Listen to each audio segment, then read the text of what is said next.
Assalamualaikum warahmatullahi wabarakatuh. Selamat siang. Perkenalkan, nama saya Maria Goritidoa dengan stambuk A11121056. Kali ini saya mengambil kasus dari korupsi Edi Prabowo tentang kasus penetapan perizinan ekspor benih-benih lobster. Mengapa saya mengambil kasus ini? Mari kita lihat selengkapnya. Komisi Pemberantasan Korupsi atau KPK menyetorkan 72 miliar uang hasil rampasan kasus pidana rusuah yang melibatkan mantan Menteri Kelautan dan Perikanan Edi Prabowo. Sebelumnya, KPK telah mengeksekusi Edi Prabowo ke Lapas Kelas 1 Tangerang. Bekas Wakil Ketua Umum Partai Gerindra itu terjerat kasus penetapan perizinan benih-benih lobster atau biasa disebut BBL di Kementerian Perikanan dan Kelautan. Edi Prabowo menjalani pidana penjara selama 5 tahun dikurangi dengan masa penahanan sejak di tahap penyidikan. Ia juga dibebankan pidana sebesar 400 juta dan pencabutan hak politik selama 2 tahun. Edi Prabowo dihukum lantaran terbukti bersalah menerima suap senilai 77 dolar Amerika Serikat bersama-sama dengan ketujuh rekan lainnya. Pengadilan Tipikor Jakarta Pusat kemudian menjatuhkan vonis 5 tahun penjara dan denda 400 juta subsidiar 6 bulan kurungan. Hukuman itu lantas diperberat oleh Pengadilan Tinggi DKI Jakarta menjadi 9 tahun kurungan. Hukuman selanjutnya diringankan oleh Mahkamah Agung. Vonis pidana mantan Ketua Komisi 4 DPR RI itu disunat dari 9 tahun penjara menjadi 5 tahun penjara. Mahkamah juga memangkas pencabutan hak politik Edi Prabowo selama 2 tahun dari awalnya 3 tahun.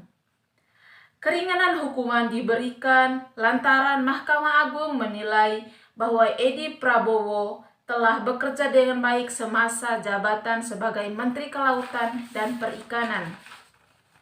PT DKI Jakarta menjatuhkan pidana dengan hukuman berupa kewajiban membayar uang pengganti sejumlah 9,6 miliar rupiah dan 77 dolar Amerika Serikat dengan memperhitungkan uang yang telah dikembalikan oleh Edi Prabowo.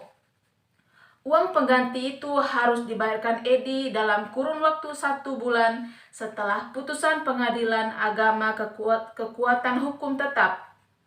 Apabila tidak dibayarkan dalam waktu tertentu, maka harta benda Edi akan disita dan dilelangkan oleh jaksa untuk menutupi kekurangan uang pengganti. Uang pengganti itu digunakan memulihkan kerugian negara dari kasus suap ekspor benih lobster yang dilakukan Edi. Uang itu disetor ke kas negara dan oleh jaksa eksekutor KPK. Edi diyakini jaksa terbukti menerima uang suap yang totalnya mencapai 25,7 miliar dari pengusaha eksportir benur. Ketika ia melakukan korupsi dalam jabatannya, sesungguhnya ia justru merupakan pengkhianatan terhadap tugas dan kewajiban kepada negara dan rakyat. Sekian dari pemaparan saya. Itu adalah hasil dari kasus yang saya ambil. Semoga dapat bermanfaat untuk kita semua. Dari situ kita tahu bahwa korupsi itu sangat berat untuk dijalankan, tapi untuk orang-orang tertentu ia melakukan karena sebuah kekhilafan.